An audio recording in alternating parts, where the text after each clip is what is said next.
She said, because she's fine. Okay, Philly, you asked for it. You wanted a new scheme? We got a new scheme. We got some new coaches. Some coaches we wanted to stay have left, but we have some new coaches in the building. So let's talk about tonight. Here we go. First off, let's hear what they're saying about the Philadelphia Eagles. Our old boy Acho. I don't think enough people are worried about the Philadelphia Eagles. And I'm going to be honest. They have a first-time offensive coordinator that's never called plays before in Sean Mannion. Dude's younger than me, younger than Shady. Acho, you sucked in the NFL. He did too. Sorry. First-time offensive coordinator in Sean Mannion ain't never called plays. On top of that, you lost the best coach on staff in Jeff Stoutland. Shout out to Vic Fangio and what he's done the last 2 years. Jeff Stoutland's done it for the last 12 years. So you lost him. I love going to the Super Bowl because I talked to N'Kobe Dean. Rap with linebacker, starting linebacker N'Kobe Dean. He was like, look, I'm a free agent, so we going to see what's up. N'Kobe Dean was the best linebacker on the Philadelphia Eagles this year. He just was.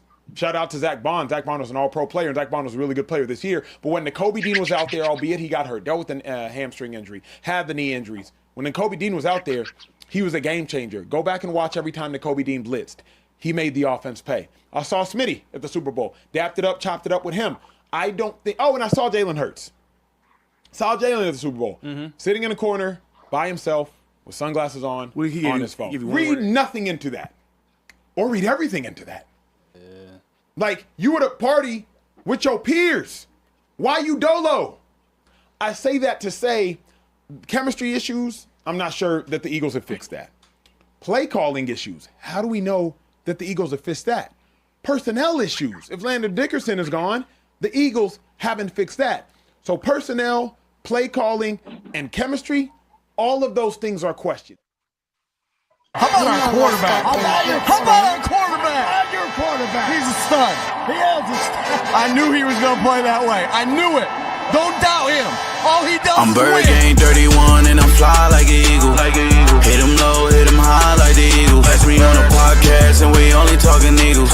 Dallas still sucks and ain't nothing like the Eagles. I'm one O-line, Jalen Hurts top 5. Run it like Saquon, like I'm down Quinn. Always open AJ, touchdown, say. Strap him up like DeJohn, sack him up, Zach Bond. On the road to victory, yeah. We gon' watch your Eagles fly. Hit him low, hit him high. Hit him low, hit him low, hit him high. We gon' hit him low, we gon' hit him high. We gon' hit him low, we gon' hit him high. We gon' hit him low, we gon' hit him high. Bird Gang 31 is a host, man. Bringing Eagles to your door like the postman. Make some noise if you a real Birds fan. Make some noise if you a real Hurts fan. Yeah.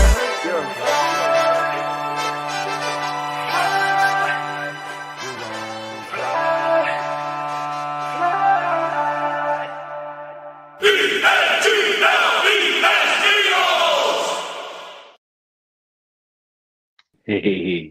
What is up? What is up, Eagles Nation? I'm your boy BG31 in the building. How's everybody doing today? I had to go find my brother from another mother, Mr. One Trizzle Trey Rock. How you doing today, my guy? First of all, I want to say I'm feeling the intro, man. I'm feeling the intro. That was dope. I ain't gonna lie to you. That was dope.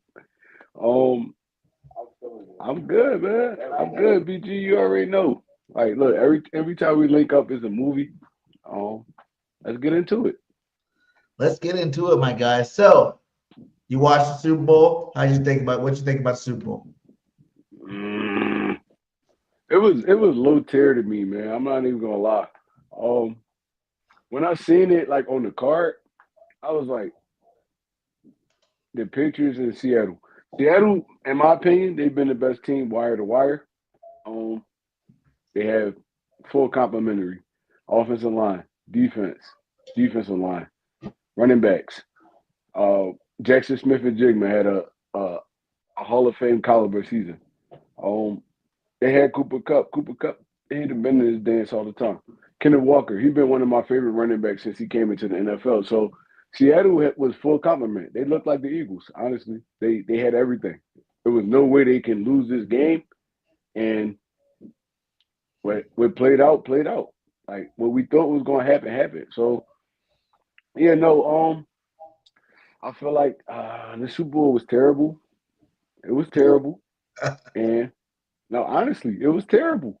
And I wish it would have been a little bit better. Honestly, I wasn't really too interested in it. So yeah, no, it was terrible in my opinion. Yeah, it wasn't that great. It was a Super Bowl. Like you said, everybody knew who was going to win. I knew who was going to win. I made a video before the game, let everybody know that, Seattle's going to win, Not only did this Patriots 0-1 from last time when Russell Wilson threw the damn ball on the 1 yard line when you got beast mode over there, but at the end of the day, what I'm saying, Seattle was just a better team, more experienced quarterback. Shout out to the USC Trojans in the house. Two of my guys got their chip, baby, got their ring. Sam Darnold got his ring, and then a big cat over there on that defensive line got his ring, man. So shout out to that. And we got some former Eagles over there too. Shout out to those guys, and that played in that Super Bowl. But yeah, it wasn't that great. But the defense, I just knew the defense was going to really get to Drake May. And I didn't think it was going to be a complete blowout. Well, I had 31-21, I think, for the game. I thought, maybe Stephon Diggs or would do a little something over there in the Super Bowl with Carly B there and whatnot, but none of that stuff happened. So it is what it is. Seattle's the champions for this year. Eagles coming back to get it next year for sure. So far this offseason, how you like it? Starting with the firing of KP. But before we get into these coaching staff, I found out today, where is it? Where is it? Is this it? Right here. Today, some breaking news, and it was that from on the road to victory. Shout out to you, Jimmy, over there. He posted this. He said, Eagles will retain running backs coach and assistant head coach, Jamal Singleton, and receiver coach Aaron Moorhead. The other coaches reinstated with unknown new roles include Scott Leffler, Park Frazier, Greg Austin, Eric Dickerson, Montgomery McGorder, whatever his name. But I noticed he said, and Kevin Patullo. Kevin Patullo did not go nowhere. He's about to get a new role. What is that telling you right there? What does that tell you that all those offensive guys are staying with this new regime? Is it saying anything at all? Is it still going to be new scheme? Or is it Nick Sirianni trying to keep his, his foot inside the pool right there? You know what I'm saying? Trying to keep his foot inside the pool and try to keep his offensive scheme, relevant. No, in my opinion, when they fired Kevin Patullo from the offensive coordinator position, they kind of stated that he wasn't leaving the team. They just was kind of demoting him. So I'm not surprised about that. Sean Mannion, he's gonna bring his dudes in, his guys. You see our new offensive coordinator, the pass game coordinator. He gonna bring his guys in, but they didn't want to change the whole dynamic of the team. So yeah, no, it's respectable. Kevin Patullo was good at the position he played before he was the offensive coordinator. So I mean, I don't feel like there's no reason to really let him walk out the building or fire him or nothing like that. They just demoted him. They tried to do that to Stoutland. Stoutland won with it, and I mean he left. But I feel like it's good. I feel like he works well with Jalen Hurts. He works well with the offense, and they're gonna give him a position where he has a voice, but not as big as a voice as the offensive coordinator. So yeah, no, I don't feel like it's a bad idea. Keep him around. He know these guys. Sean Mannion's coming in now. He don't know nobody. He don't know nobody. So you got to keep dudes around that's like familiar with the guys, with the program, how everybody works, how the situation works. So yeah, no, I don't feel like it's a bad idea. Okay. Okay. Yeah. And it seems like you're not the only one that thinks that's not a bad idea there. Listen what AJ Brown had to say about it. As an offense, we just come back and just really watch the tape and just, like I said earlier, rediscover ourselves and go to work each and every day, being accountable and just taking one day at a time. We have great leaders in our locker room, and I'm fortunate to be a part of that, especially on offense. And we do have a lot of talent, but talent gets us nowhere. Facts. So it's all about being detailed and being disciplined. Is there an excitement with some of the new coaches y'all got in? Yeah. Of course, yeah. I'm always excited. Sometimes change is not a bad thing. I have the utmost respect for KP. He to me he did a tremendous job, and he has a great heart. But I'm excited for the season. I'm excited for what's to come. So Nah, for sure. And get into this. So AJ seemed like he on board this year. I don't know if it's just the end of the season, he got a time to chill out, you know what I'm saying, get his mental right. But it seemed like he's saying all the right things right there. Do you think that's just fool's gold, or is it AJ being serious, because he realized it's going to be a new offensive scheme that probably can get him the ball a little bit more? I don't feel like it's fool's gold because AJ Brown know he's gonna be here in Philly. There's no even if unless how we can manipulate this thing to where he's not getting that big hit, AJ Brown's gonna be here. It's what 28 million ish if he gets traded before the July 1st deadline, and then it's 40 million if he gets traded after it. So he knows he's gonna be here. He knows he's gonna be here. So I don't feel like it's fool's gold. I feel like he's cool with the new refreshing young dudes coming in, and he gonna work it out how he work it out. I don't feel like it's more. I don't feel like it's that. I don't feel like it's like fool's gold, like you just said. I feel like it's like, all right, it's fresh minds in here. We're gonna figure this out. AJ Brown, your top target, so they're gonna get him the football. That's really all he care about is him getting the football. So it's like, all right, yeah, we're gonna see how this play out, honestly. Yeah, that is a possibility. That he just wants to see how it plays out. I'm just happy it's not negative first. It's kind of like positive, even though he was kind of positive last year with KP too. He gave KP some love there. Like it wasn't all his fault. People are starting to speculate, as he's saying, giving KP love, like he knows that it wasn't just KP's fault. And maybe he's saying it's a little bit of like quarterback's fault or a little bit of the line's fault, a little bit of something else besides it was just all KP.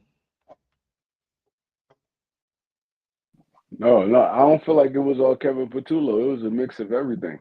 Nick Sirianni, Jalen Hurts, offensive line being hurt, Saquon not running like he ran before. Bro, the NFL, and this is what I'll be trying to get people to understand. It's not basketball. It's not basketball. You can't just throw the ball to Tracy McGrady. You can't just throw the ball to KD and be like, all right, go ahead, go make something happen. John Morant, Tyrese Maxey. You can't just throw the ball to these dudes. It's 10 men on the field, 5 on both teams. Football is 11 on 11. A play can be destroyed if one person missed their block, missed their assignment, something like that. It's way harder to coach in football than it is with basketball. So everything gotta be clicking on all cylinders.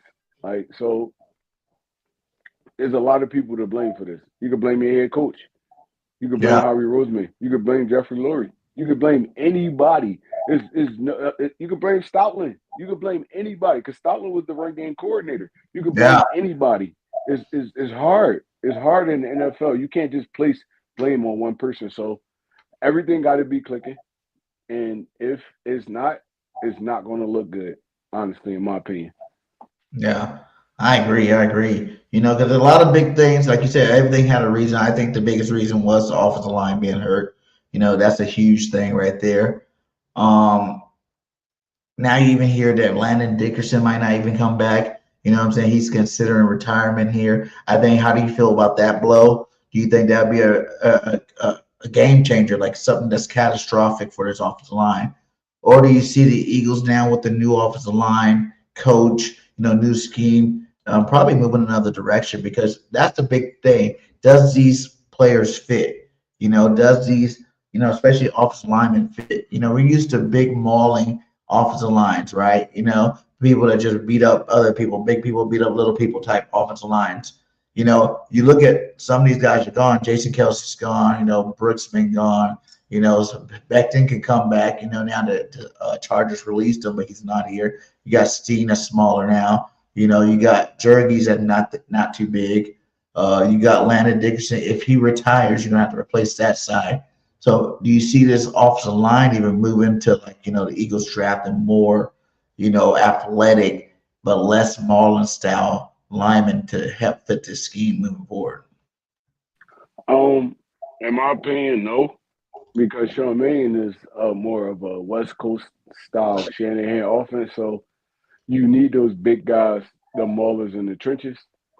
And with Landon Dickerson, he been even like college wise, he's been through a lot of injuries. So it's like it's I'm cool with him contemplating retirement because I'm down for any player protecting their physical and mental health.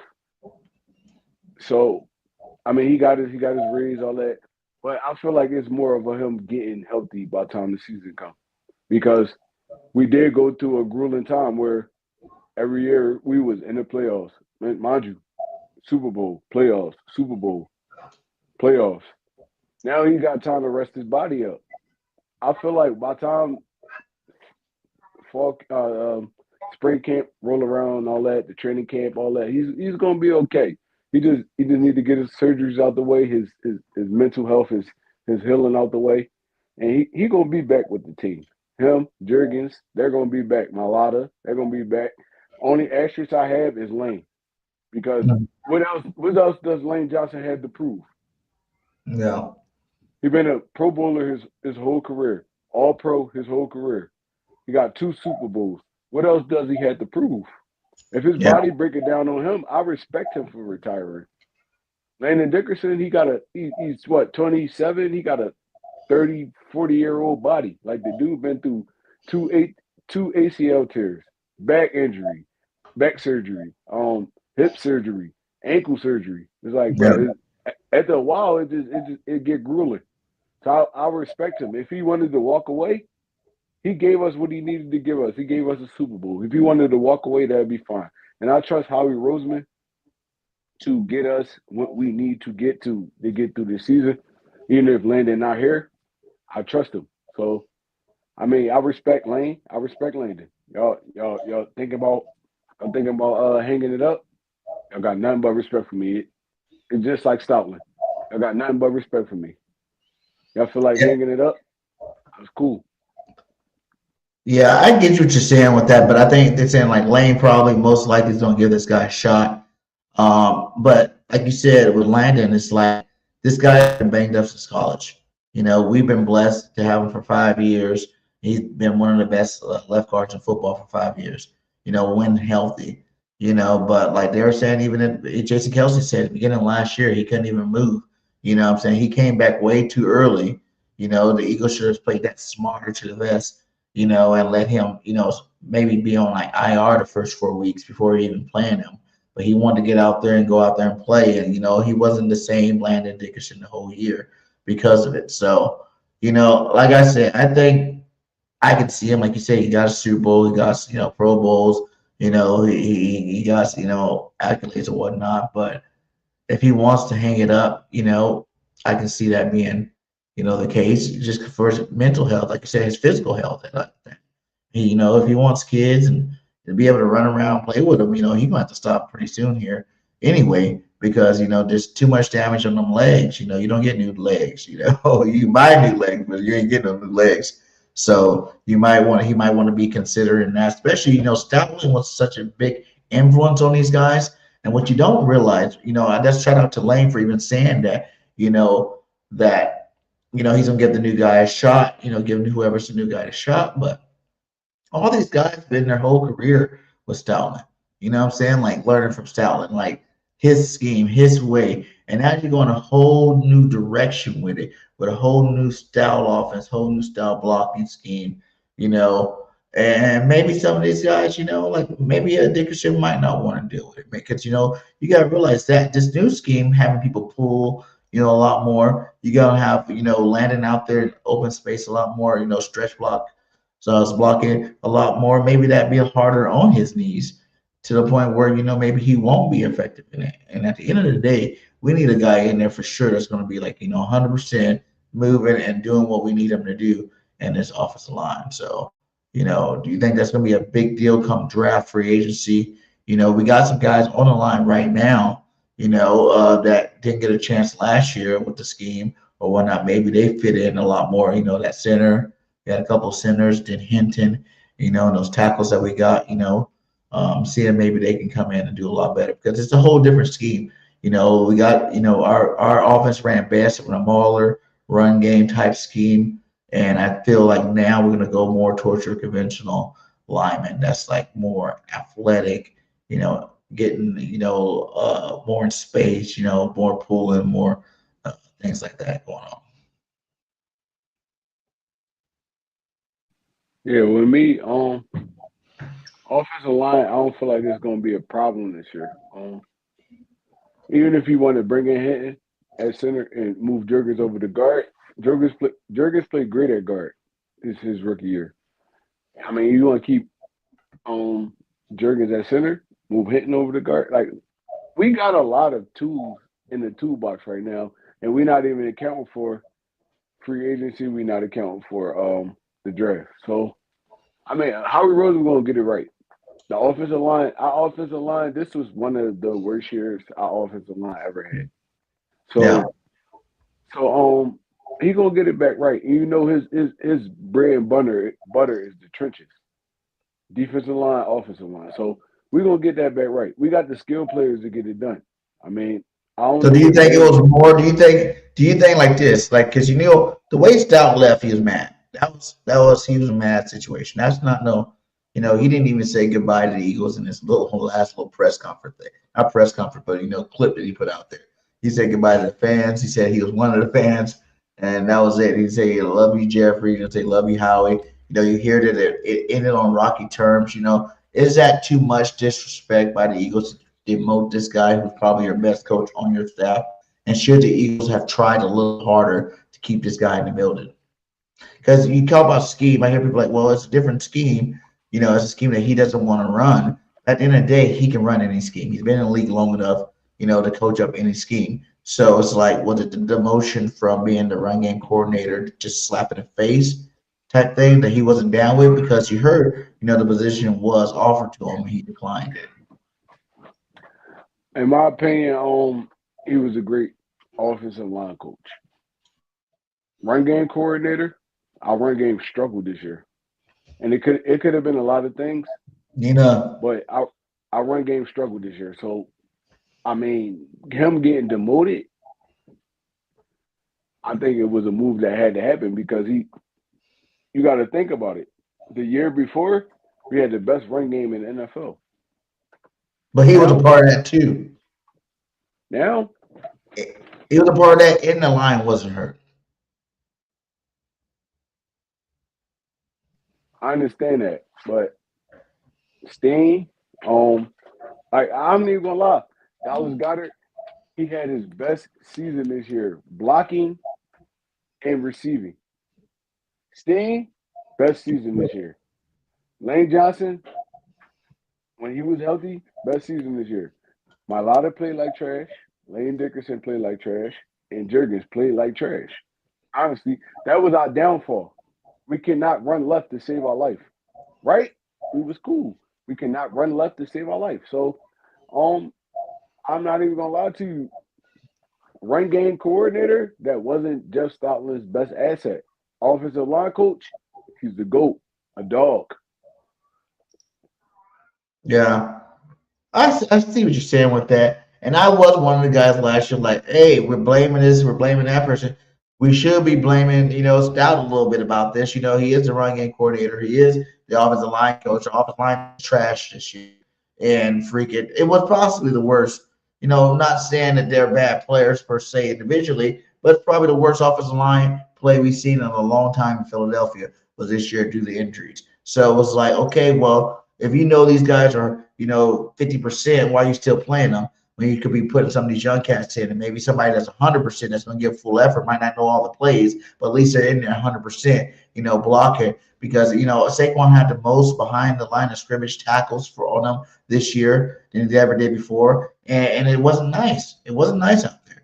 It was just a lackluster offensive run game. It was pretty vanilla out there. And I think that, all that was like, I didn't think he needed to necessarily be demoted. If I was the Philadelphia Eagles, just like we wanted Stoutland back, I would have preferred to have him back too as well, because he's one of the best coaches. All you can do from here is downgrade.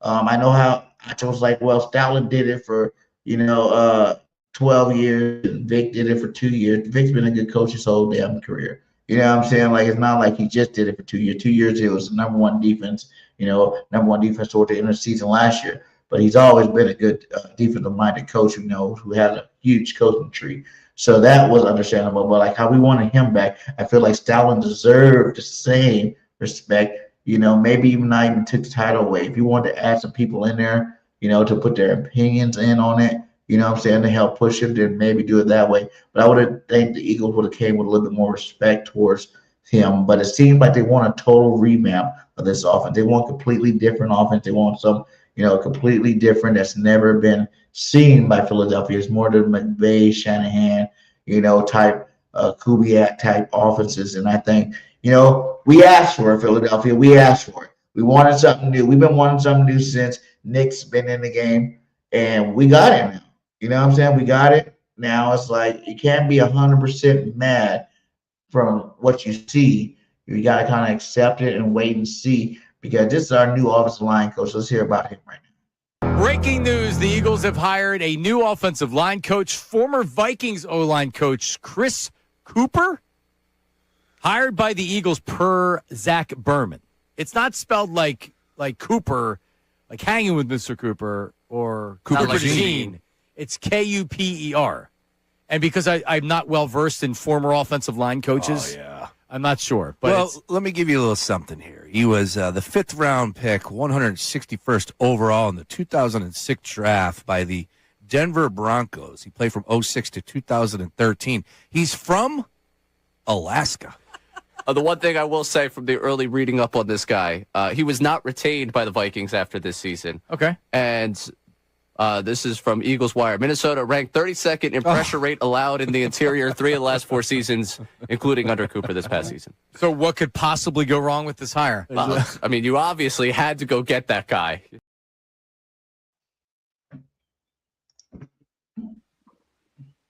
I mean, look, it was a lot of players that wasn't that great, and it was a lot of schemes that wasn't that great. Right, you never know. Like this I feel like, feel. Go ahead. I feel like with this line coach, right? I feel like he's coming in on kind of a bad rap. Like so many people kind of like jumping the gun, like he's not that good. But like he played good, but in terms of his coaching, it wasn't that good. But you look at Minnesota last year; they're in the same boat we were. Offensive, they had 25 different lineups for offensive line, last year. In one season, like 25 different lineups, throughout the game, whatnot. That's a lot of different lineups. That's no consistency. You had star players out, quarterback changes. You know what I'm saying? Like receivers hurt coming in and out the lineup. So for him to be, the line coach there, I feel like, kind of like Stout this year. It's just one of those years. You know what I'm saying? Just one of them years where you really can't do nothing about it. You tried your hardest to replace them. Like people don't realize when you got lines like the Eagles, because I know they invested some money in alignment over there. I think their center, he got hurt for most of it. He had 3 concussions last year, and then you look at even like our team, like we invested so much money in this offensive line. You know what I'm saying? Like Lane got the bag. Dickerson got the bag. Mulata got the bag. Did we re-sign Jergy too? I think Jergy got the bag. You know what I'm saying? So that's a lot of money in your offensive line. That means your depth is probably not as deep as you probably would like it to be. You probably want some more better caliber. Toth came in, did his thing for a little bit. You know what I'm saying? I wasn't too impressed with him. Steen, I've never been impressed with Steen, to be honest with you, since he's been on the team. Once you had his job taken away from him the first time, I was like, like whatever. You know what I'm saying? Like this guy's not it. So it's interesting what this guy can do with this line. Like I said, new scheme, maybe new players. And hopefully, he can go out there and do what he got to do. Like, I'm not sold on nobody, but I'm not sold on him either. I'm going to sit and wait and see. It's kind of good because we kind of could see what kind of schemes we're going to possibly be running. And we're gonna go from there and see what these guys. I do like to say that. I will say this about it though. So many different teams, right? We got coaches from different teams that are most of the time like Minnesota the year before last, what was a division leader, in their best record in NFL the year before last, you know what I'm saying? He was on that roster too, on that offensive line to see when everybody's healthy, what kind of offense, what kind of thing you're gonna do there. This Minion cat under LaFleur, both years, Packers made the Super Bowl the last 2 years, right? You know what I'm saying? I know he wasn't calling the plays, but he's behind, one of the best play callers as a head coach there is, and LaFleur, you know what I'm saying? Like, so you got to give him that benefit of the doubt. He played with a good team. He was productive. Malik Willis had a great season last year, under him. He was ready to play when Love was out. Love had some good seasons with him too as well. And I kind of did like the Packers scheme, the way they move and use all their receivers over there, in Green Bay. You know what I'm saying? That's why people are like, do we have enough receivers? We're going to get into the player side of this in a minute. But, you know what I'm saying, just the scheme wise, it was a really nice scheme. And then you get your pass game coordinator from Tampa Bay. What's the number one team the Eagles never really want to play in the playoffs the last couple of years? Tampa Bay. Why? Because they had our number. You know what I'm saying? Like, that guy wasn't a great offensive coordinator, but at the end of the day, in terms of scheming up plays, he knows how to get separation. And that's what we asked him for. We're asking to see plays to make it easy for Jalen Hurts, to make it even clearer for him. You know what I'm saying? Like formations, motions, all that good stuff. I feel like all that stuff that we've been craving for is about to come, to our offense, and we're gonna be like loving it because now they're gonna get you these star players on offense will get used correctly, and you will see them open, scheme to open, not just open because AJ's big and physical. He's gonna do that slap route on you and push you out the way and go get open. They're gonna be open just from the scheme, keeping them open. So it's gonna be different. It's gonna be nice. But here are some things about this new offense. We can go over here. Let's see here. Which one is it? Is this one?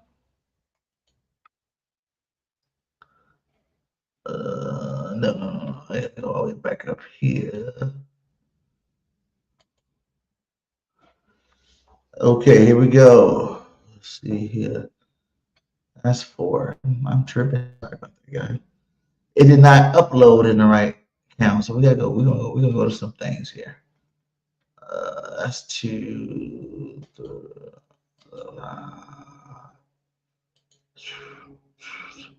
Did one not download? Oh, there it is. Okay, here we go. So motion goes from almost none to a core feature. Patella barely use motion. Manual where you use it as a weapon. Expect 70 to 80% of the plays to have motion in it. Motion at the snap, Dolphin style. Motion that create leverage for AJ and Devontae. Motion to within the box for Saquon. Motion to give Hurts coverage tails. This alone makes the offense look faster, wider, and more modern. You know what I'm saying? So how do you feel about that first statement saying that's what we're going to be getting with this new offensive scheme? When we won the Super Bowl, we was kind of like the top bottom team in motion. So I don't feel like it's that. It's more physicality. It's more you can use motion at times. It's just your man beating the man on the other side of the ball. So I'm cool with the motion. I've seen San Francisco offense. I've seen Green Bay offense. They lose a lot of motion. So maybe they bringing that to the table a little bit more. But at the end of the day, big guys beat up little guys, and players beat players. So if we can't like my problem with Kevin Patullo was you didn't scheme up enough where you got your playmakers open, where they can make plays. It's like, all right, we running this, we running that. He wasn't a stack on top of stack top type play caller. Like we run this Not play that and see how plays. we run this play to see how they react to it. And then later on down the line, we stacking this play, we stacking that on top of. He wasn't a situational play caller type dude. He just looked on the play sheet and called plays. Man, he been a career backup. He done seen damn near every offense you can see. I feel like he's going to bring a lot of, And a lot of dudes, and I talk to a lot of dudes, they think he's just gonna be a West Coast offense type dude like Shanahan or something like that. But he done seen plenty of offense outside of Shanahan offense. He was a career backup. Man probably had like I don't even think he had over 10 starts in his career. So he really was the coach outside of the coach when it came to quarterback wise stuff. So he done seen everything. So he gonna bring a he's gonna probably throw that West Coast in there, but it's gonna be more of a like expanded type West Coast offense where you can go 5 man out, you can go motion, you can go power running. Like it's gonna be a multiverse offense, in my opinion. I don't know what this dude presenting, but it should be a multiverse offense because you've been seeing everything. You didn't live under a Shannon, you didn't land under McVay, you didn't landed under all these dudes that's great offensive coordinators. So but we're not coming in here just running no traditional West Coast. We gonna mix it up. We gonna run the motion in there. If we could get Dotson back because he's a free agent, like bro, he's gonna be a bigger part of this offense. If we could get Goddard back, he's gonna be a bigger part of this offense. Saquon Barkley gonna go all like bro. The NFL is kind of like basketball, but it's not. Run plays to get your players open. Get the ball in A.J. Brown hands, Devontae hands, Goddard hands, Saquon Barkley hands. It's not that. It shouldn't be that hard. I coach little league football, bro. So it's like I know I'm gonna get this dude. I'm gonna get the ball in this younger hands because he's a playmaker. I'm gonna get the ball in this younger hands because he's a playmaker. No matter how we doing it, that's the main goal. Honestly. Yeah. He said number two key thing to this season, these coordinators will be the play action becomes real identity again. Petula barely used any play action. Mannion isn't a McVay O'Connell guy. Play action is their bread and butter. Drifts, stripes, deep crossers, floods, bootlegs, play actions from a shotgun, and under center. This is the smoothness you loved in 2022. Basically saying we had Steichen in there. Let's see what else. I agree. They saying drift streak, deep crosses. Like we ran that last year. It wasn't effective because it wasn't drilled. Yeah. I don't know. Patullo coaching. He did all the hitch routes. Yeah. It was terrible. It was terrible. That's not how we supposed to run this off. I ain't even gonna lie. We gotta open this thing up, BJ. Yeah. We gotta open it up, man. Like it's like, bro, we got the players to do it. Open it up. Yeah, I always thought that too. When you had Cooper, you had Dawson didn't get the ball, Cooper didn't get the ball. The other little guy, there was another receiver we had on the roster didn't get the ball. I was like, come on, man. Like there should be no reason why you don't get all these guys the ball. Even both running backs have two running back sets where you got Tank and Saquon in there, run plays off of it, run screen plays off of it, run pass plays off of it. Like really use your weapons that you have for distractions and for big plays. So I agree with you, man. It was definitely not used correctly. Let's go to 3 here. 3 is RPO returns. Honestly,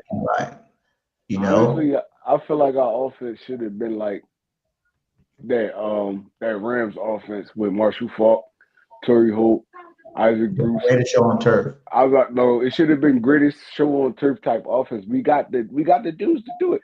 Jahan Dotson is a first or second wide receiver on any football team in the NFL besides the Eagles. Yeah. Devontae Smith is the number one on any football team besides the Eagles. A.J. Brown's the number one, period. Dallas Goedert is one of the best tight ends in football. There's no way. If you a smart offensive mind, you should be able to scheme this open for these dudes, bro. There's no way because you can't double team nobody. You cannot double team nobody. And still you got Saquon coming out the backfield. You cannot double team nobody. There's no way we should have struggled this hard on offense. Facts. Some more benefits is, we can kind of shoot through these real fast. I'm going to kind of go through them real fast for you guys. RPO returns, Steichen vibes.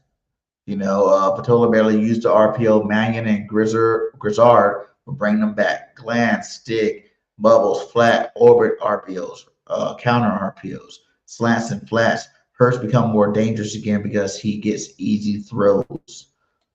All right, I like that one. I like that one a lot. Let's go to 4. 4. 4.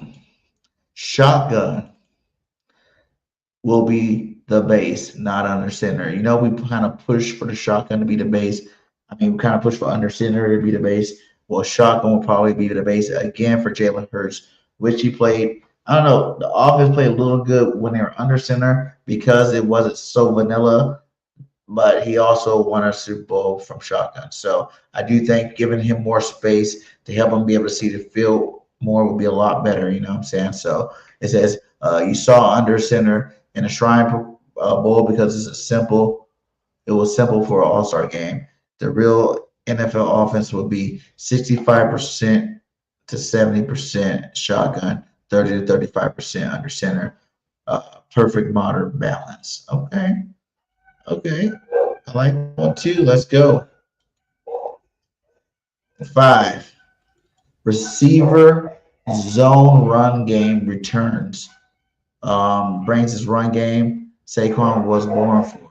You know, wide zone, mid zone, dual counters, pinups. That was another thing. You know, split zone. That was another thing. We said it was too vanilla. Too vanilla. The run game was just too vanilla. It was doing the same plays over and over again. Hold on a second.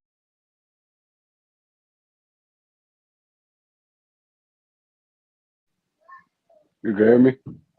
Yeah, there we go. We're doing the same plays, you know, over and over again. You know, up the middle, Saquon, up the middle, Saquon, up the middle, Saquon. And that wasn't a good look for this run game. You know, I'm happy to see different varieties of the zone play. You know, I love seeing counter plays. You know, I want to see some more screens too this year. I think that would really help this running back situation. I agree. We kind of shied away from the screen game. We shied away from a lot of stuff with this Petula offense. Um, and like scheming wide receivers wide open. That's the biggest thing right there in my mind. Scheming them wide open. It's like, bro, how you can't get this amount abundance of talent open? How you can't do it? Seattle did it. They didn't have at least as much as nowhere near as much as talent as we had. They had to beat up Cooper Cup. Um, Jackson Smith and Jigma did his thing, but they lost their starting tight end. It's like, bro, there's no way you can't scheme these dudes open. There's no way if you're an offensive coordinator. So yeah, no, I agree with the scheming it open, mid, intermediate, mid, there's no way. No way you can't get Saquon Barkley, one of the best pass catchers out of the backfield involved in the pass game. It's like I feel like Kevin Batulo, he tried to make it too simple where we got the offense to where we could run anything. We can run anything. He says, Kevin Matula more avoided the middle. Mannion attacks it. In breaks, crossers, deep digs, strike concepts, play actions, overs. Hurts become a middle of the field thrower again. Do you think this will happen? Because we've been talking about Hurts throwing over the middle of the field for a while now. What do you think about this take? Going over the middle of the field is more quarterback comfortable than offensive coordinator. So that might be a Jalen thing, honestly. I know we don't want to criticize Jalen, but that might be a Jalen thing. Like he's not comfortable with throwing over the middle. So I mean, you never know in that situation. Like I didn't like the scheme at all that Petula was running, but you never know. You gotta adapt to what your quarterback like too. So I mean, Jalen never been a big over the middle type thrower or nothing like that. So we got to adjust to what our starting quarterback doing. So I mean, it could go hand in hand. I'm not blaming it on Jalen, but it could go hand in hand, honestly. He said, Jalen, I think Jalen's a problem. We don't really know that because I feel like you have to have the scheme to know if it's a problem or not. You know, I know people said you won't push the scheme, but I feel like I heard Howie and Larry talk about like either you're on board with the change or you're out the door. And I think that does not exclude Jalen Hurts. That don't exclude anybody on this team. You know what I'm saying? Either you're on board with this change, meaning Jalen Hurts, if you cannot throw over the middle, because that's what we're going to be focused on, you know, a lot more, then you won't be our quarterback moving forward, which, you know, is it fair? Not really. I think you should always cater to the quarterback. But who knows? Maybe you're able to cater to the quarter because the people don't realize like throwing in the middle of the field can help when you're doing play action. When you're bootlegging out. That can help you still attack the middle of the field. Just because you're attacking the middle of the field doesn't mean you have to be under center or like in the pocket to do it. So I think that can still help out. You can still help out Jalen Hurts in terms of throwing over the middle there.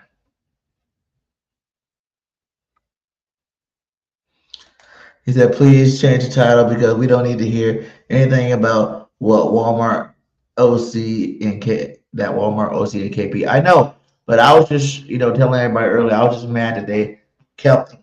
You know what I'm saying? That's what that part was about. Like he's still on the team, at some capacity, which I really feel like KP could have came back on the team to be like our red zone coordinator. Because the Eagles had great red zone this last year. No matter what anybody said, the red zone was hot. But that was the only thing hot about this offense. So I can see him coming back as a red zone coordinator. Here we go. Spacing. This new offense is going to provide spacing like Miami. This is a big philosophy shift. Wide splits, horizontal stretches, yards after a catch friendly and spacing, slot isolations, motion to create free release. This is the use the whole field identity you've been craving for. We've been asking to use the whole field, get the ball in the kid playmakers' hands all over the place. And I heard a good piece with Jamar Chase talking about Burrow. He's like, that's one thing about Burrow. Burrow will spread the ball around. And I think, some of the best offenses, you remember that year, Carson Wentz threw to he had 4,000 yards, but he threw to 5 receivers, 4 or 5 receivers to get the 4,000 yard, and spreading out to Smitty, Goddard, AJ, Saquon out of the backfield. That and even like you said, getting Dotson in, getting maybe a Cooper in, getting all these guys involved because the more guys involved in your passing offense, the more dangerous your offense can be.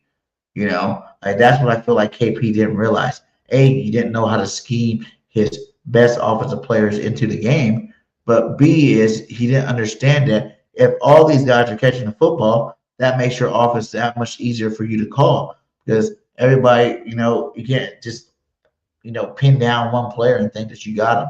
You can't just lock up AJ and Smitty and think it's over. You don't have to lock up everybody. That means you're going to have to have a deep secondary.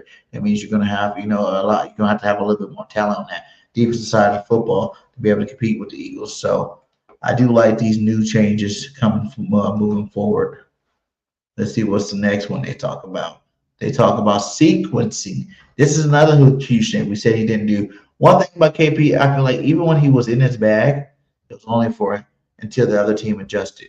He didn't know how to come back from an adjustment. He might adjust to their defense, start getting in his bag, but then when the defense adjusts again, he didn't have an answer for it. It's like he kept going straight down that play call sheet. He didn't know how to set things up for later in the game. He didn't know how to set things up, during the game.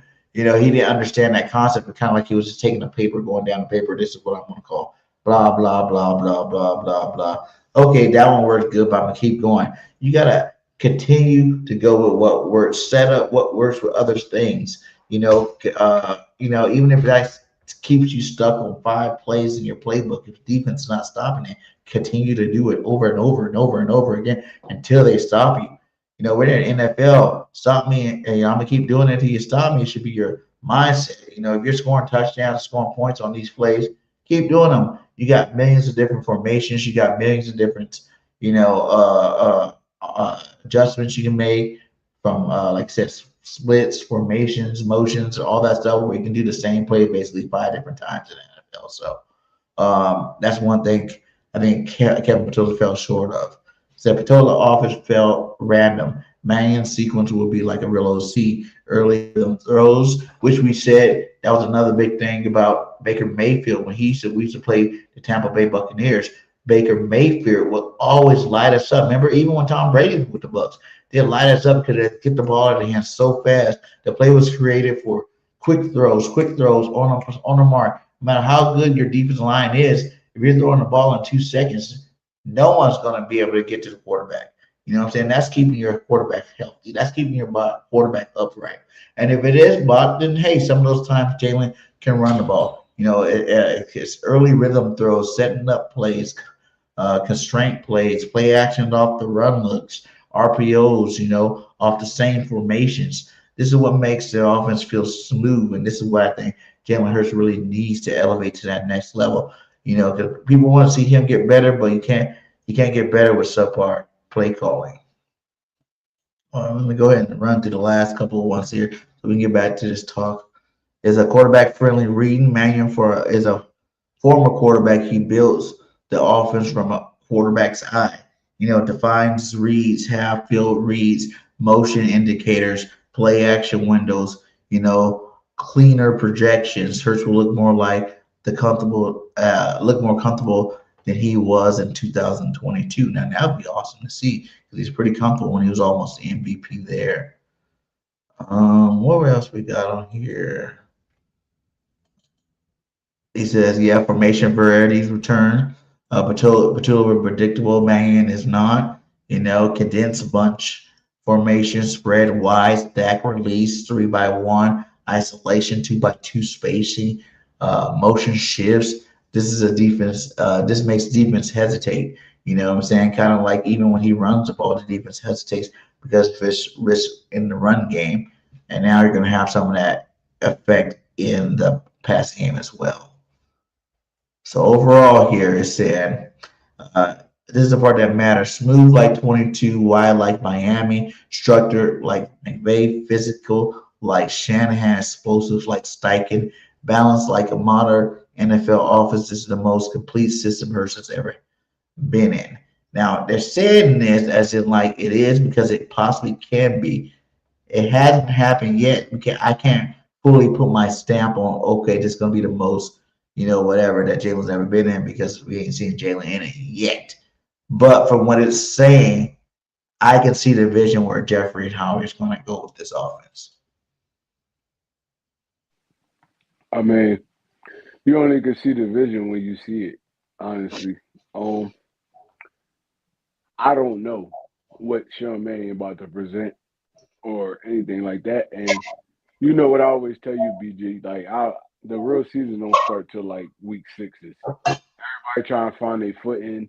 You're gonna win a couple games, you're gonna lose a couple games within that little range, but you don't really hit your stride till like week 6, week 7, like week 7-ish, week 8-ish. So I mean we're gonna have to go through the growing pains. Sean Mannion is 33 years old. He's a kid for real when it comes to this coaching stuff. So you can have a vision. That don't mean it's gonna work out. You can have a vision. Sean McVay had a vision and it worked out. Yeah. There was a lot of other coaches that came in young. They had a vision and it didn't work out. So we only could Hell, Nick Sirianni had a vision and it didn't work out. You know, because he literally brought this man here we shouldn't even be talking about no offensive coordinator right now. You know, 5 years in with Nick Sirianni. He was supposed to be the offensive guru, the offensive play caller that comes in here and makes this offense to something that we never seen before. And he failed at that dramatically. Because he played wide receiver. Sean Mannion played quarterback. Y'all see the view from a different lens. A wide receiver and a quarterback see the view from a different lens. So it's like I'm trusting in Howie Roseman and Nick Sirianni and Jeffrey Lurie. I'm trusting in these dudes to put a good dude in place. But at the end of the day, he's still going to have his growing pains. And you know how Philadelphia works, BJ. Like, they see one bad play, 2 bad plays, 3 bad plays stacked up. Now to do a terrible offensive coordinator. So I'm optimistic. I'm really optimistic. And I feel like the best offensive coordinators really are backup offensive coordinators. I mean, backup quarterbacks, backup offensive coordinators. Like, I feel like they the best dudes because they seeing it from a different lens. Dudes out there playing on the field, but traditionally, backup quarterbacks are extra offensive coordinators. Honestly, what you seeing? What you seeing? What you seeing? Nick Foles for Carson Wentz. They back up offensive coordinators. They're seeing it from a different lens. They got them tablets in their hands. they looking out on the field. So I feel like he has the potential to be a great offensive coordinator, but I'm also just sitting on the optimistic line because it's like I done seen a lot of dudes think they knew what they was doing. I done seen a lot of dudes been great football players and terrible coaches. Yeah. Michael Jordan, terrible. He was terrible when it came to the owner, general manager type thing because you only seen it from your lens. It's like I know how to play this game. That don't mean you know how to coach it. Facts. So I don't know. Like I'm optimistic about it. Like if we put the right pieces in place, like AJ Brown back here, Devontae Smith back here. Well, Devontae gonna be here. Dallas Goddard back here. Like we put the right, even Dotson, and if not Dotson, Cooper.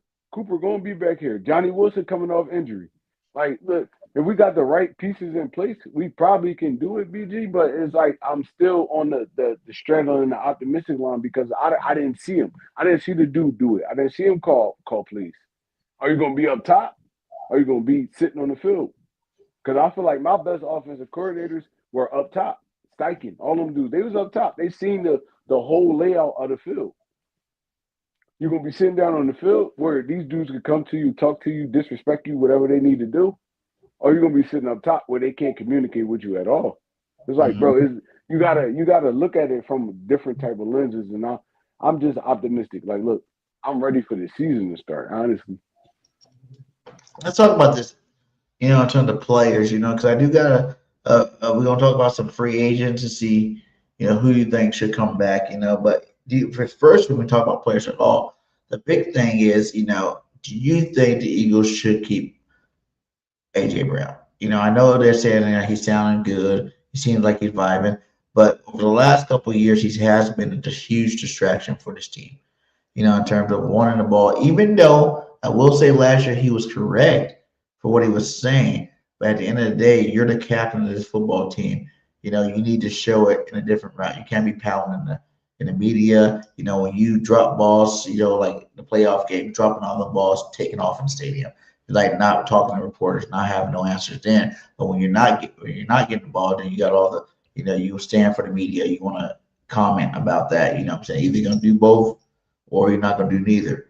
And I feel like as captains of this football team, when times are rough, you need to be one of the strong points on this football team to bounce back. So do you think that there's any consideration of AJ Brown getting traded this offseason? Because I personally feel if the trade is right, go ahead and make it. Because I feel like Devontae Smith can be your number one in an offense like this, kind of like the Jackson Smith and Jigma. If you gave, just like we always say, if AJ Brown wasn't on the team with Devontae Smith, AJ numbers would be a lot better. You can say the same about Devontae Smith if AJ Brown wasn't on this team.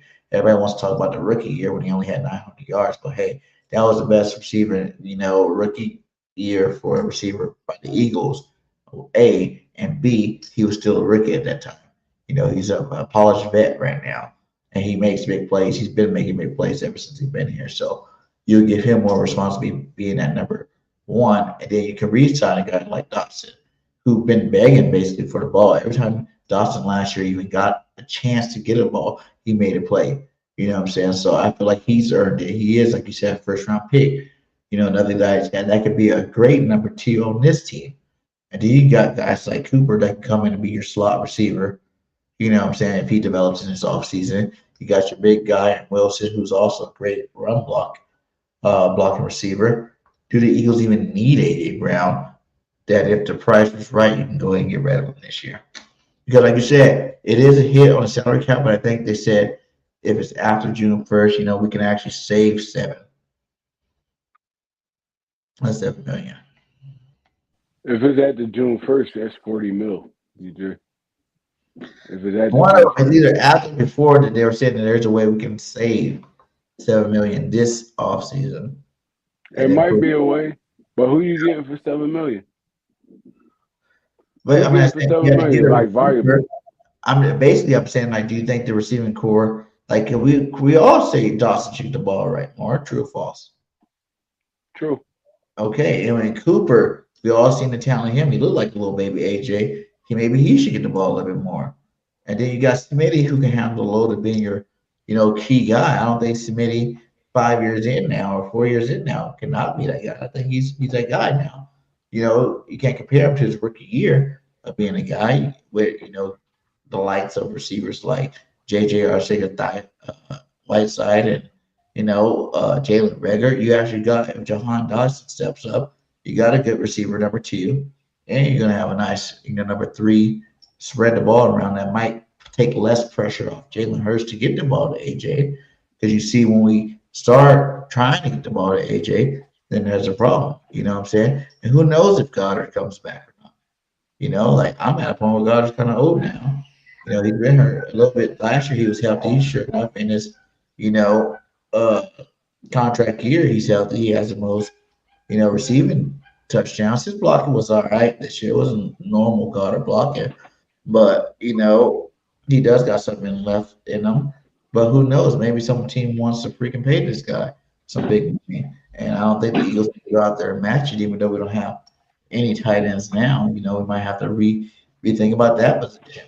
So, or even you let him go and you get some good back, because I don't think AJ can go for anything less than a first round pick. I just no. We got rid of him for less than first round pick. You're on crack. And I don't think Howie works like that. I think Howie's smarter than that to know that AJ Brown will be worth more than, a second or third round pick. He'd definitely be worth, a first round pick there. All right, so you gotta look. This what I look at. I look at the domino effect of everything. All right, so not even like offensive wise, you still gotta sign N'Kobe D. You still gotta sign Reed Blankenship. That's two of your key pieces on defense. Jahan Dotson is a free agent. You still gotta re-sign him. If you don't want to, you don't have to resign Jahan Dotson. But my main priority, you should resign Reed Blankenship, and you should resign N'Kobe Dean. So those are two right there. Dallas Goedert, he had his best season as a Philadelphia Eagle this year. He didn't get hurt. He balled out. He was a big time red zone target. Jalen Phillips, we might have to let him walk because he might be looking for big money. But those four right there, Blankenship, N'Kobe Dean, Dallas Goedert, Jahan Dotson, they should be your priority right now. Priority. Because Jalen Phillips, he going to go, we signed him on some trying to push for a Super Bowl run. We knew we probably couldn't re-sign this dude because he's going to want some people. He's going to want some people. So, I don't know, bro. I ain't even going to lie. The A.J. Brown is a domino effect unless you find a dumb team that's going to take on all that salary cap and all that. And you don't even have to waste that. You don't even have to waste that. And it might be teams out there. You can find a dummy like the Raiders, Cleveland, Titans. You can find dummies Patriots. like that. That's a receiver away. You know what I'm saying? Dummies like that, yeah. That's gonna take on that whole salary cap. But the majority, probably 90 the 85% of the NFL, they're not taking on that AJ Brown contract because it's all right, we helping y'all out. Y'all been Super Bowl contenders for the last 3 years. We helping y'all out. We trying to win a Super Bowl. But that'll be helping too, considering that AJ's so talented. I think it would be a win-win for AJ too, because he would go to a team probably that I imagine will want to pass on the ball and give him the targets he wants, give him the yards he wants. Like I keep telling everybody, it's not that AJ doesn't really want to be here. He just knows sharing the load with Devontae, he's never going to have those super elite numbers. We all as Eagle fans know that AJ is one of the best receivers in the game. It's just AJ in his head doesn't feel like he is because he's not, getting a triple crown, like a Jamar Chase. He's not getting like a Puka Nakua. You know what I'm saying? He's not getting the triple crown, most yards, receptions, and touchdown because he is sharing. Devontae Smith pretty much get 1,000 yards every year as well. So you look at a Devontae's 1,000 yards and you add at least half of them to him, knowing that the other half you spread it out to other players, if you didn't have a Devontae Smith, and you're looking at least 1,500 to 1,700 yard seasons where you can consider him the best.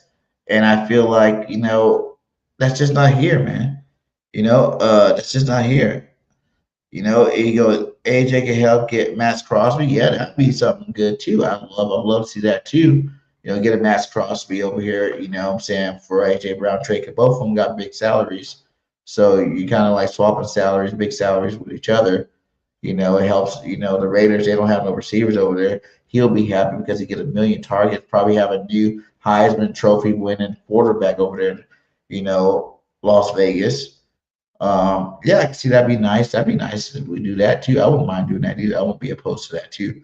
But in terms of these free agents here, Blankenship, I feel like he'll be cheap. We can keep him if we want to, but if there's an upgrade anywhere, whether it's draft, free agency, go ahead and make it, because I don't feel like he's not a guy that you can't trade. The only thing I want him for is because I don't want Cooper DeJean to go down because his best friend's gone. Like they got the side whites. Like I don't want him to feel like, oh, my best friend's gone. That sucks, and don't have his morale he needs, because he needs to stay at that all-pro caliber type plan that he's been playing. The Kobe Dean, as much as I like him, and how Acho said he was the number one linebacker on our team last year when he was healthy, which is somewhat true. I do believe that. At the end of the day, he doesn't stay healthy. He's never healthy. He's always getting hurt. So, and we spun a first-round pick on Jahad Dawson, who was going to be the defensive player of the year if N'Kobe Dean didn't get hurt. We took him out of the lineup for like 4 games. But I understand he did, make some bonehead plays here and there, and he was kind of weak in the run game. But when he came back in, when Kobe Dean got hurt that second time, and he came back in, he showed improvement in the run game, which now having a full off season, you would imagine that he would be bigger, faster, stronger, and he can handle that position. And you got to let him play. You spent a first-round pick on him. Why would you re-sign N'Kobe Dean to some big money? And that's the other part about it. N'Kobe Dean is a good linebacker, so teams will probably offer him some really good money. And unless he wants to slide himself, to come back and not be a full-time starter on a team that's good, yes, that drafted you, yes, but you're going to have to get Campbell in the game. You're not going to waste a first-round pick, on a linebacker and have, Bond and N'Kobe Dean, while his first-round pick is just riding pine again for 2 years in a row. So I think that, that's one that we might not get back. And I don't really see, think that he needs to come back. Dallas Goedert, I think they said Donald Smith's out. Likely's, I would like to go see about maybe even getting like a Likely from the Ravens, because he's going to be a free agent. I heard talks of trading for Kyle Pitts, even though I don't know if he fits his scheme so well. We kind of need blocking tight ends as well. That's why I like Likely, because Likely's a blocker and a receiver. A big tight end over there. I would like he can get replaced with a guy like Likely. I was like, see that? If we bring him back, cool. If you want something cheap, but like you said, he just had the best career season of his career. Most touchdowns he's ever had. 11, 12 touchdowns this year. He don't want to get paid for the next 2-3 years. He's getting up there in age. He don't want to get paid for the last 2-3 years. Will the Eagles give him the money to do it? I don't know if I want to, go all in for Dallas Goedert like that. He's another one that's been hurt a lot. He's not reliable, not dependable. Like last year, yes, if you look at the last 5 years, no. But last year, yeah, he was a little bit more healthier last year. And, he is a good tight end once he's in. So, I feel like there'll be a number set. If he goes over that number, then good for you. Have fun. And we have to try to find a replacement, whether it's free agency, trade, or draft. Dobson is one I feel like we have to keep, because I feel like he's earned more targets. He's earned it. When he first got here, not so much. Jalen didn't even look at him until after the playoff, when they got into the playoffs, he had a couple of catches. He had one that first Super Bowl or whatnot. But it took Jalen a while to even start wanting to throw him the ball, because our offense wasn't set up really to utilize a third receiver. We have so many other weapons ahead of you. With a new scheme, a new offense, I feel like you can get busy with a guy like Jahan Dawson. There should be some games where Jahan's your leading receiver. 4 catches, 120 yards for the game with a touchdown or whatnot, because he is that talented. And when you got an AJ or Devontae, then why the hell can't a guy like him get open? Why isn't he schemed open on, games where, Devontae and AJ ain't having that great of games. There was some this year where neither one of them had good games. So you should be able to scheme at least your third guy open. So I feel like in terms of our receiving core, going to a more spread out offense, we're going to be spreading the ball around a lot more than usual. I think you need to keep a guy like Jahan Dawson, and he's earned to come back again. He rode behind a first round pick right behind, basically, or not even right behind in the game, but just never getting the ball. Like you got to give him something for that, for him to want if he even wants to stick around. You got to give him something for that because he probably have an option to go to another team and be like you said, a number one, number two. And Jalen Phillips is definitely a must stay. I don't care if it was supposed to be a 1 year rental. We need him on this D line. I'm not 100% sold on Nolan Smith. Nolan Smith's been playing. He plays good, but he gets hurt. Jalen Hunt's still young, progressing. You really don't have too much depth behind those guys. I want to see Phillips back. Hell, keep Phillips and go trade, AJ for Crosby, and now you have the most sickest defensive line in the league. You're not really worried about too much then, because this guy's good. He plays some good ball. He plays his best ball. He even knows he plays his best ball under Vic Fangio. So why wouldn't he want to stay? Why wouldn't he want to, keep his career going under the coach at least for one more season? Because that's all we really know for sure is that he's going to be here for one more season, Vic Fangio. So, I don't know. I feel like those two are really the only two that need to come back for sure. But, like I said, who knows who will come back for sure. Like all these guys can get out, be outbid. I know the salary cap went up, but all these guys can, get a bag somewhere else if they don't feel confident about the system moving forward. All right, so let me cook for a little bit. Put that list back up there, BJ. Hey, shout out to all you guys in here, man. Hit that like, hit that subscribe. Go subscribe to my boy, One Trey Rock. You know what I'm saying? Dropping that Fire Eagles content. Let's get that list. Yeah. No. That was the list. There you Put go. that list back up there. Let me cook for a little bit. Yeah, I'm about to cook for a little bit. Here we go, baby. Cook it. All right, so I'm gonna go down the list, and I'm gonna go main priorities and because I see the list right there and why these people so valuable to the team. All right, Reed Blankenship, right? We did draft the rookie from Texas last year that got hurt. We still got Sidney Brown, and we also got the draft. So he's expandable. Reed Blankenship is expandable to me. Kobe Dean, he was the heart of this defense this year. The heart of this defense this year. I know we got Zach Bond, Jalen Carter, but I hope Kobe Dean, the one that held it together. Honestly, he held it together. So I feel like he deserves an extension from the Philadelphia Eagles. Dallas Goedert, best season of his career. Stay healthy. No, Jalen Phillips is not the main priority. He's not. You know why I say that? Because if you're going to keep Nakobe Dean, Jahan Campbell's best asset is not off-ball linebacker. He's a pass rusher. You can slide him to that DN position. Me and we got Vic Fangio back. You can slide him to that DN position. And bring him down. And if Nolan don't give you what you need him to give him, because we did pick him first round, we did pick John Campbell first round, so he has to get on the field this year. He has to. So I'm keeping Nakobe Dean, Zach Vaughn as that 1-2 punch, and I'm sliding John Campbell down to that DN position, that multiple pass rusher type position, and I'm making him like the X factor in his defense, and still keeping Nakobe Dean where he was at. Dallas Goedert, we don't have no tight ends on the roster right now. No tight ends. Calcaterra. What's his name? Granson. We don't have no tight ends on the roster right now.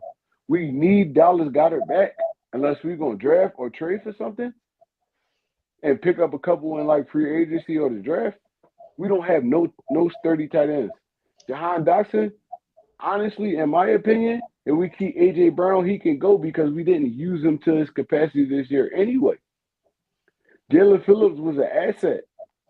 He was an asset to get us where we needed to go. And he did a great job when he was here. But I'm not paying him a buku load of money to come back. So my top is N'Kobe Dean 1, Dallas Goddard 2, Jahan Dotson 4, Reed Blankenship 5. Hold on. I'm going N'Kobe Dean 1, Dallas Goddard 2, Reed Blankenship 3, Dotson, and then Jalen Phillips is my look, bro. If we could get you to the number we need to get you to, I'll take you. But look, you came on later in the process, so it's like, all right, bro, go ahead, go out there and get your money. If you ask for a buku load of money, I'm gonna stick it out. I'm gonna draft somebody. I'm gonna use Jahan Dotson as that X. Um, Hunt had a great season this year. I'm using Hunt and then Nolan Smith. Bro, that's a great rotation right there. If you pick up somebody that could come up for them, be like the 3-4, that's cool. But that's my top priorities right there. Yeah, I feel on that. If you say if you know, 'cause they played him a little bit at it last year. Campbell at that outside the end spot, and he was all right at it. But for me, I feel like he would have to bulk up, this offseason and not lose his athleticism because our DNs do drop in coverage. So he had to bulk up a little bit to help play the run game a little better and not lose his athleticism. And then maybe you could consider going ahead and letting Phillips walk. But I feel like even if you do slide him down to end to keep a guy like Dean, and I still feel like that's even more reason to keep Phillips as well. So now you have Phillips, uh, Campbell, Hunt, Nolan. At least you got a good, rotation there at the position to the point where it's like now you're not straining yourself to have to go make these crazy trades for like Max Crosby. Or, I even hear like a Miles Garrett trade if they decide they want to trade him over there in Cleveland, because you're going to have to give up some real high equity to get these big caliber type players. And if you're not going to, because you got to realize Phillips is still only, 26, 27 years old. He's young still. He had injury history a little bit until he got to the Eagles. He wasn't really hurt last year, so that's a great plus. He shows signs of life again of what people wanted, expected him to play like when he was on our team. The back end of the season, it took some time for him to adjust to the defense and fit into where get in where he fit in, but he did. So at that point, it's like, why not keep it going at least for another year? I feel like Phillips, if he can go get a long-term contract somewhere that's going to pay him the bag, I won't be mad at him for doing it. But for just his career's sake, Vic Fangio's only stand for one more year. Sign another 1-year deal with the Eagles, another proven year and chance to win the Super Bowl and have the all off season to, adapt into this defense. You're not learning nothing new. You're coming back even stronger the next year. And you build the depth on that D line that we need by bringing you back. And you're going to take a little less because the Eagles will have that leverage, not being healthy up until this year. You had a good season, but it wasn't no super season. Not like he came in and had 12 sacks or something, crazy number like that. He just played really good, defense for our team. So if he had more numbers, I'd probably worry about it a little bit more. But since the numbers aren't really there, they'd be like, oh, you're the best D lineman in the league, But who knows? Milt Williams wasn't the best, and he got the most money ever from a franchise. So you never know how desperate a team is, how much they want to go after a guy. Yeah, but with Phillips is more of a like you got to think about personal game because the dude had a couple injuries. He had his best season probably like the year before. So it's like he thinking about long-term game. Honestly, he don't got no loyalty to the Philadelphia Eagles. No loyalty at all. I mean, he probably like a couple dudes in the camp and all that, but he don't have no loyalty to them. So it's like he wasn't a homegrown Jalen Carter, Jordan Davis type dude. So at the end of the day, he trying to protect his assets to his family. So you never know when that next injury is gonna come. So he probably might be looking for that big bag. Blankenship, he was a unrestricted free agent picked up off the street, honestly. So Blankenship gonna be looking for that bag too. You gotta understand that the layout of it. You gotta That understand being the layout of said, it. that being said, two questions. One, who do you think was a bigger loss for the Eagles? Stoutland or Parker on the defensive side of the ball? You know, our secondary coach that went to Dallas. That's part A. And part B, do you think a Dean Blankenship type player would say, okay, I can go get my bag in Dallas and play with a coach I already know how to play with. You know what I'm saying? Like Reed already know the system if he goes over there where Parker's at, and the Dallas Cowboys do need a middle linebacker. So, if the Eagles are trying to play, oh, you're going to be rotating in all season, Dean might say, okay, I want to be the guy and go play and be the guy in Dallas. So, which coordinator do you think was the biggest loss, and do you think they're going to be Parker's going to be poaching in these free agents from the Eagles? It's always gonna be Stoutland to me. It's always gonna be Stoutland to me because Two Stoutland came all in pros here. for Parker though. He just made your first and second round pick all pros this year. I don't even think we ever had that before. But you gotta understand the timeline of it. Chip Kelly brought in Stoutland. He been there since the Chip Kelly era. He raised Lane Johnson, Jared Mailata. He turned Jared Mailata into a football player. He was a Yeah, rugby player. Landon Dickerson, right there. all this about. He had more impact. He had more impact on the team than the other guy ever had. Look, Jason Peters. Well, Jason Peters always was polished. Lane Johnson, he turned Lane Johnson into something. Jared Mailata, Jason Kelsey was there before him. Brandon Brooks.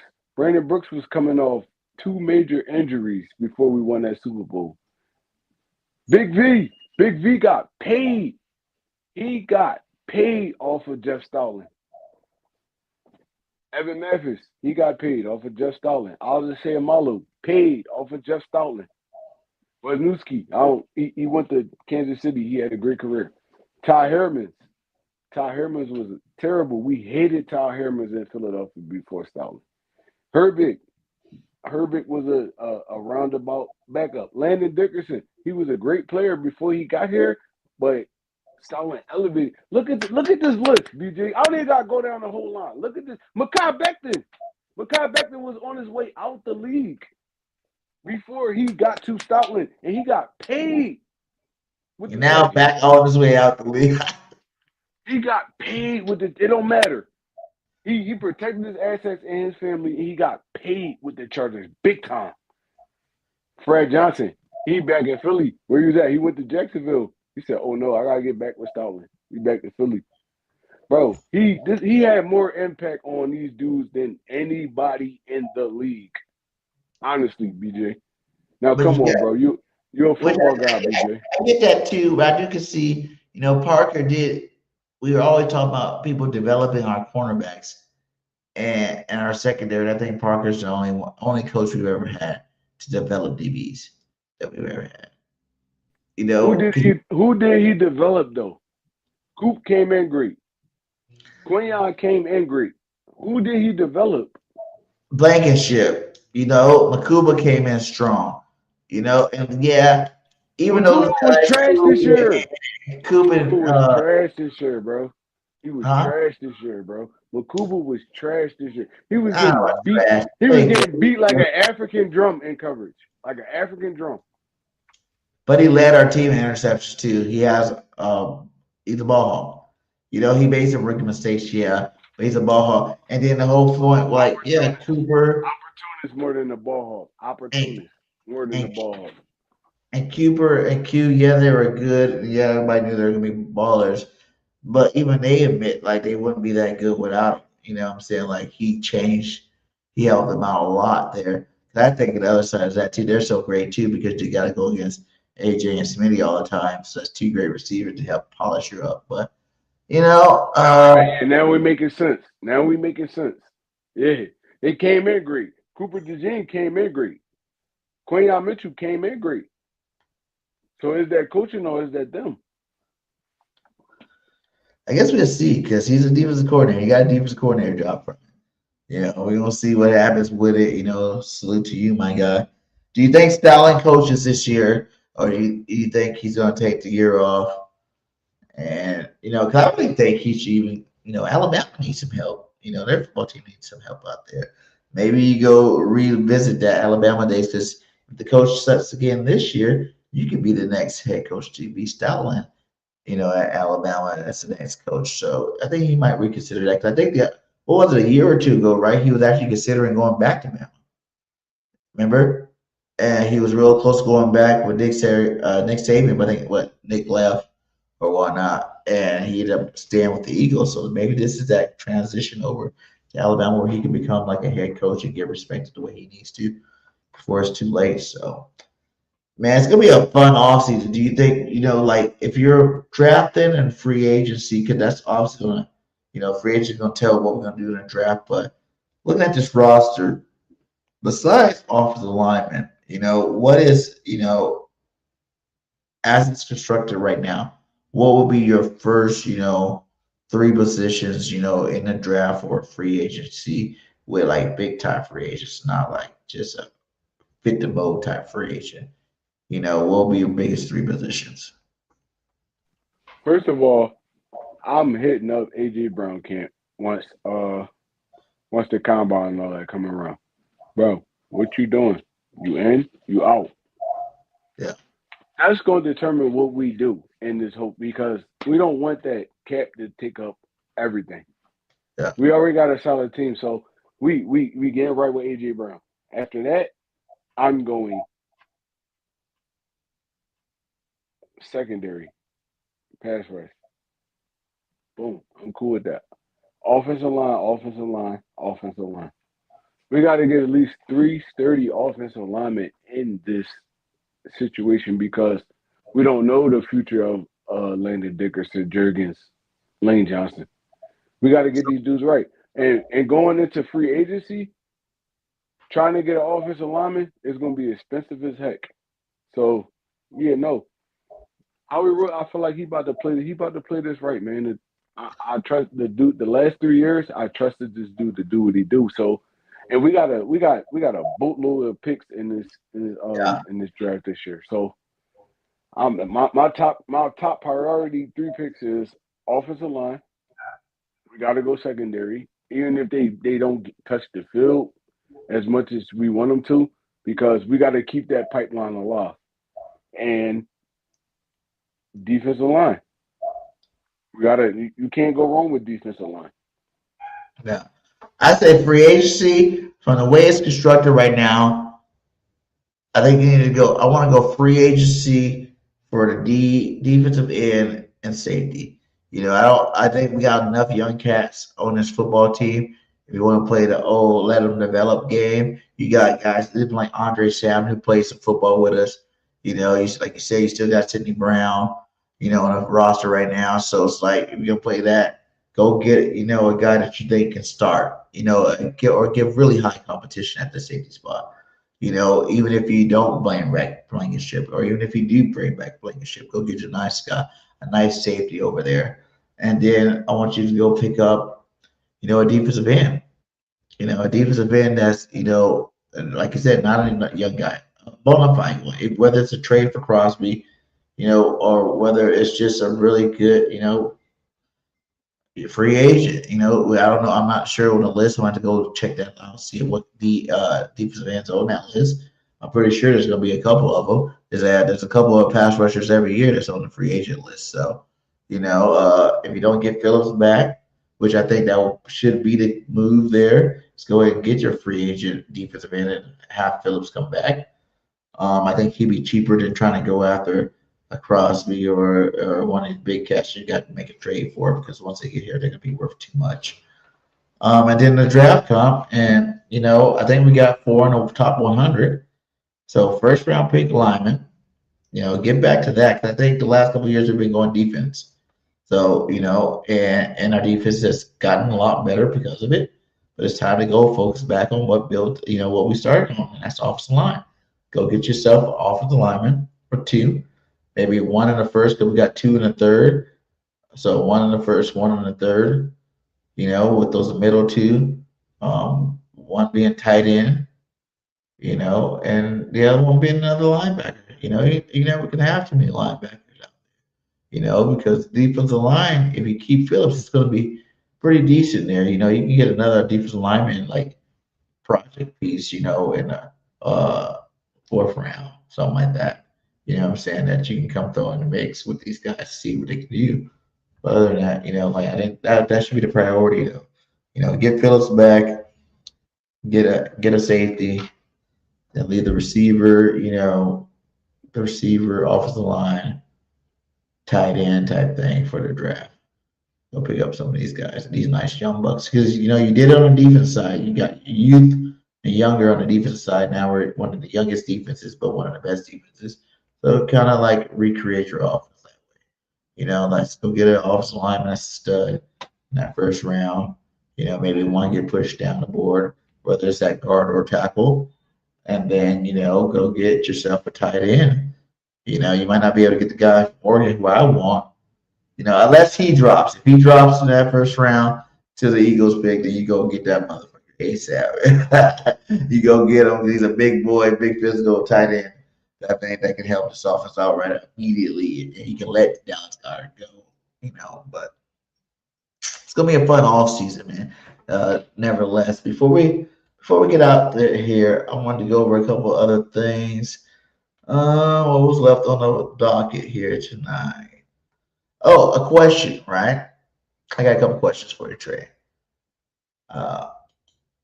This is what I see. It said refs should have to do press conferences at the end of the game. How do you feel about this? When a ref makes a shitty call at the end of the game, do you think they should have to, do a press conference? Does it have to be like out in the open? And I asked this before, and they said they were worried about ref safety or whatnot. But even if it's in their locker room or something, should he have to come on there, and explain the horrible calls they make? All right, so with me, y'all finding players left and right, left and right, left and right, left and right. I feel like when y'all go to that offense, and it's gonna make the refs be a little better, y'all should start finding these dudes, finding the refs, because it's a lot of terrible calls and blatantly terrible calls that we see. Y'all should start finding these dudes. Oh, you made that call? You the white hat. I'm finding you. You made this call? I'm finding you. Start finding them like y'all finding the players. And it's going to make it better. Honestly, because there's going to be a lot of calls that they ain't even going to want to call because they know that's going to affect their money. No, they should start finding them like they're finding the players, in my opinion.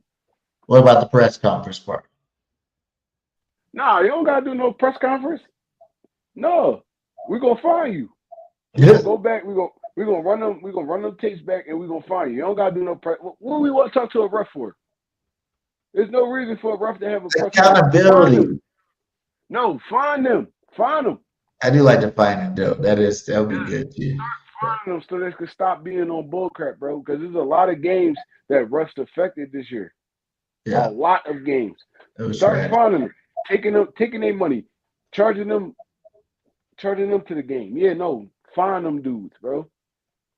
I don't need to hear from you. I don't need to hear from no goddamn ref. Find them.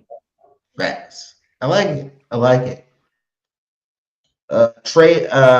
Trayvon Diggs got released from the Packers. Do you think he can come in and solidify the CB2 spot for the Eagles? And would you make that move? If he's healthy in his head on the right and in the right space, I feel like he can be a great aspect. I feel like Adoree Jackson down that stretch, he played great. He played great in my opinion, and he's not going to be here next year. So if we could bring in a 1 to 2 year rental like Trayvon Diggs, I feel like he'd be great. But you gotta find out where this dude head at, bro. Honestly, because some dudes they move, they shift, and they not really that invested in football no more. So you figure out where this dude head at, and if his head on straight, I'll bring Trayvon Diggs in for sure. Okay. Tua was released from the Miami Dolphins. Is it time to trade Tanner McKee while he's still hot? You know, and maybe bring in a veteran like Tua? Or do you think that that whole dynamic wouldn't work because of the history they have? I don't feel like the dynamic wouldn't work because of the history they have. I just feel like Tua Cook, like what you bringing Tua in for? Now, Tanner McKee, yeah, you can let some assets go for him because he wanted to be a starter, and he's never going to be a starter in Philly while Jalen here. So, I feel like honestly, last year they should have, if they could have swung a trade with New Orleans, they should have traded Tanner McKee to New Orleans. But now if somebody want him, I'm willing to give him up, man. You draft a quarterback, pick up a veteran, something like that. But you don't think Tua should be that veteran? No, I don't want like what we need Tua here for? To be the backup. Like, bro, If Jalen go down, running the football. no. We don't need Tua here, man. Because Tua not even no running quarterback. He's not no running quarterback, and he failed miserably in Miami, and they had one of the best offensive coordinators that Mike McDaniels, that people say one of the best offensive coordinators, and he couldn't make nothing shake with Tua. So it's like, what we need you here for? What Tua we need you here for? Health, though, for real. That's the number one problem. He has some good passing seasons, but it's just health. So now you come to a place where you're not the starter no more. But if we need you, I think Tua can go in, maybe play a game or two, and he's a former starter, so play at a high level. If you get something good, maybe. I think we should draft a quarterback with like a similar skill set to Jalen Hurts, so it won't change the offense too much. What like about Malik Willis? Trade McKee and pick up Malik Willis to be backup quarterback if he doesn't get a starter's job somewhere. I think Malik Willis trying to be a starter, bro. I ain't even gonna lie to you. But if he doesn't get a starting opportunity somewhere, he is from Green Bay. He can help, with the offense because he knows the offense. Obviously, he worked with Mannion. If he doesn't get a starting gig, which I think he might, because I heard a couple places talking about picking him up. But if he doesn't get a starting gig, do you think, you get a Malik Willis to back him up and trade him a key? Honestly, I feel like Malik Willis. I feel like the Titans gave up on him too fast. Yeah. Just like they're gonna give up on Cam Ward. They gave up on him too fast. They should have given him a chance to grow because he did a lot of great things in Green Bay. They should have given him a chance to grow. Malik Willis, he right now his stock is high. He's not coming to Philly because he's trying to get a starting job, and I don't blame him. He played well enough to be a starter. No, we're not trading for Shador. We are not. No. Trading for Shador not leaving now. He got a chance to be the starter. Shador is going to start in Cleveland this year. There's no point of trading for him. There's no point. What about this one? Also try to get Romeo Doubs. He's going to be a free agent. Ooh. Now, whoa. Thinking about that, right? Dobbs is a good receiver. He's a good receiver. So now you're telling me if you traded AJ, if you kept Dobbs is a quarterback. If you kept, listen, you trade AJ, get something good for AJ, and then you keep Devontae and you re-sign Dotson, and then you sign Dobbs, and then you got Cooper. Now that would be a nice foursome receiving core. No. You said no. Yeah, no. I'm not even gonna lie. Our best bet is to draft receivers under these dudes, Devontae Smith. If we keep AJ, Jahan Dotson, draft them so they could grow. We got, like I said, we got Johnny Wilson coming back. Off an injury. That was one of our best blocking receivers, our big body receivers. We have Cooper. That's 5 right there. That's 5 right there. Devontae Smith, AJ, Jahan Dotson, Cooper, Johnny Wilson. That's 5 right there. That's a solid receiving core. No, Yeah. bringing in Shador is going to be too much. Be anxious. We don't need that right now. We just had it last year. We don't need Shador right now. No, I just And don't you think. think Shador coming over here to be a backup? He trying to start where he at. Yeah, that's not gonna happen. Sure, it's not happening for a backup quarterback. That's for sure. That's for sure. Matt Jones from the Niners, No, no. He don't Shanahan fit. system. It's Niners cool. don't really want to let him He go. don't fit the scheme though. He don't fit the scheme. He's not a running quarterback. Just like Tanner McKee wasn't a running quarterback. He's not a running quarterback. We need somebody to sit behind Jalen that can also use his legs and his arm. So it don't mess the offense up. It like, bro, if we put him there, it's gonna be unseemly, but it's not gonna be Jalen, but it's gonna be kind of unseemly. So yeah, no, we need one of those quarterbacks that came from probably one of them HBCU schools to sit behind Jalen that can run and throw the football. That's going to like use his legs effectively. Mm. I know that Dotson is a free agent. I don't think he should. If I'm Dotson, I'm not resigning here. I'm not resigning here. From the way It's you going to take. treated me the last couple of offers, I'm not resigning here. So I'm not gonna I'm get the not ball. resigning here. Yeah, at all. Not resigning here. But I feel like if you got a chance to be a starter somewhere, yes, go do it. But if you don't have a chance to be a number one or number two, I'll resign and check out the new offense and see. Do another 1 year deal, prove a deal with the Eagles because at least you know you're going back to a good team.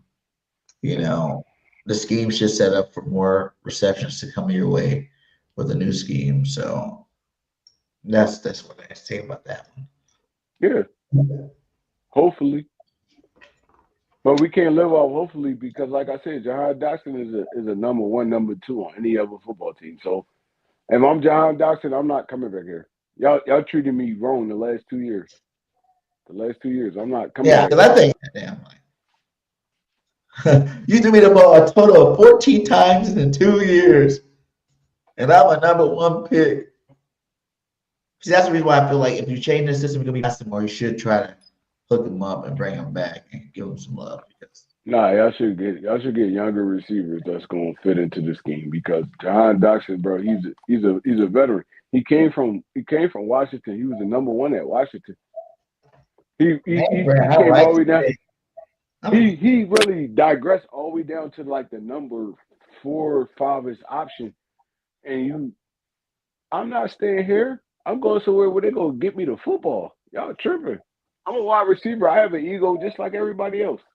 facts. Is that our problem is too many big names. We need hungry dogs. Facts. Like you said, new blood.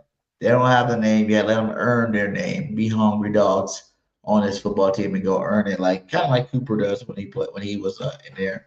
And yeah, I like it too. Yeah, shout out to David Lewis and Name Brand because you guys been lighting up the chat today, man. Salute to you guys. I will be giving you guys some ranches, man. I love the support, guys. Uh, we've been doing good all night. Hit that like, hit that subscribe. Trying to keep this Eagles content going all off season. So, any final words, Trey? I think we went through everything, my guy. It's good seeing you again. Give the Eagle fans the final words, my guy. My final words is look, bro. BJ, you've been a football fan for forever. Y'all know how this off season go, man. It be tricky, it be all over the place. So we gotta kinda like prospect through this and football gonna be back soon as y'all like sooner than y'all think it is. I trust Howie Roseman. I trust my guys. I trust my guys up top. They gonna get us where we need to get. I'm optimistic with this young blood that's coming in, and look, bro, like we can sit here and debate and argue about what's gonna go on, but at the end of the day, we ain't gonna see it until we see it. So, I mean, like I said, I'm optimistic, man. It's your boy One Tree Rock. My there. Hell yeah. And like my final words is, hey, we wanted it, Philly. We wanted a new offense. And there's gonna be good and bad that comes with wanting something new and fresh.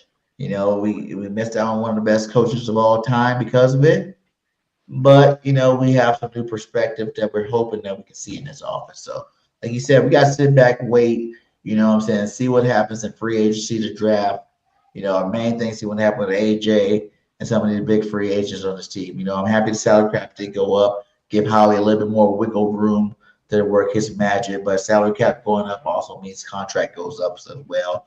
We got some big guys we're going to have to re-sign. If Jordan Davis have another big year, he's on the roster this year. But, we're going to have to re-sign him. Jalen Carter's coming up for a re-sign.